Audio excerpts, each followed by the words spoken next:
Somebody can give you the perfect diet, especially for you, but if your gut is leaky and fucked up, that perfect little diet is not going to mean very much. Now, you may think this makes sense from a health perspective, but what about a weight loss perspective? Well, let me tell you that there is data to suggest that the bacterial composition of the gut microbiota of lean people versus obese people are very different. And I can tell you a hair-raising story to demonstrate this point. There was a lady who had a very dangerous bacterial infection in her gut. So they decided that they will give a fecal transplant to quickly get rid of it. So if you don't know what a fecal transplant is, it is basically a shit sample that they take from somebody else who's got a healthy gut. They plant it into your gut via a colonoscopy, and then that healthy bacteria repopulates your gut. So it worked for this lady. She got rid of her infection. She got a fecal transplant from her teenage daughter. Now, this woman was 32 at the time and she weighed about 60 kilograms.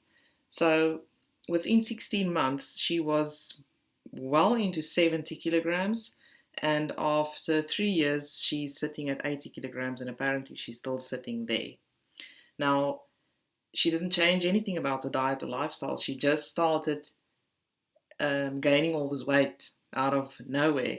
And the interesting thing is that her daughter was actually overweight and obese. And just by getting the the gut bacteria from somebody who was overweight and put it into somebody who wasn't, actually made this woman fat. The ridiculousness of the story is that the medical staff decided to put her on a liquid protein diet, an exercise program to try and make her lose weight. And it obviously didn't work because why do you give somebody a diet and an exercise program to lose weight if that had nothing to do with the cause of their weight gain? It just shows you how narrow-minded the world still think about weight management, and that it's only dependent on diet and exercise when it really is not. I completely believe that if this woman does a gut reset, she will definitely lose that weight that she gained. Now, how do you do a gut reset? There are two popular diets, the GAPS and the SCD diet. I did the GAPS myself. I only did, I think, the very, very first recipe in the introduction diet that I carried on doing for about 2 weeks to a month because I just simply couldn't eat anything else. Unfortunately, you can't just start taking probiotics because they've actually found in research that probiotic pills don't have any effect on your gut microbiome.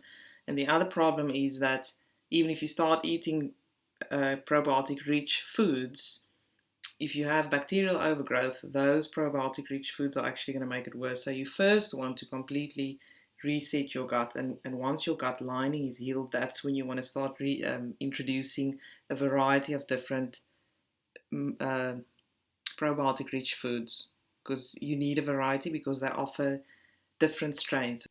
When looking at conditions like IBD, IBS, spastic colon, bloatedness, constipation, all of those things really comes down to leaky gut. So you don't just have to receive a diagnosis and make it part of your identity for the rest of your life, and your doctor says here's some medication to deal with the symptoms. I totally believe that there's a 99% chance if you do a gut reset, you will be rid of that condition. When you think about something like Crohn's disease, which is an autoimmune disease, you can still sort of trace it back to leaky gut, but we also know that autoimmune diseases are very, very stress driven and even trauma driven. So, for both something like Crohn's and all the other ones, even if it's just diarrhea or IBS symptoms, you would also have a very stress reduction approach. So you'll do a gut reset, but you'll also, on the other hand, approach it with handling and managing and reducing stress, because your gut is incredibly sensitive to stress and it's incredibly damaged by stress. And you can imagine how you feel symptoms in your stomach when you feel certain emotions. Your gut and your brain is connected by the vagus nerve. Um, which is a big nerve. I mean, you can just imagine also if you are a runner and if you've been to races, you know what the bathrooms look like just before the race. It's crowded with people having the shits from being nervous. So that connection is so strong.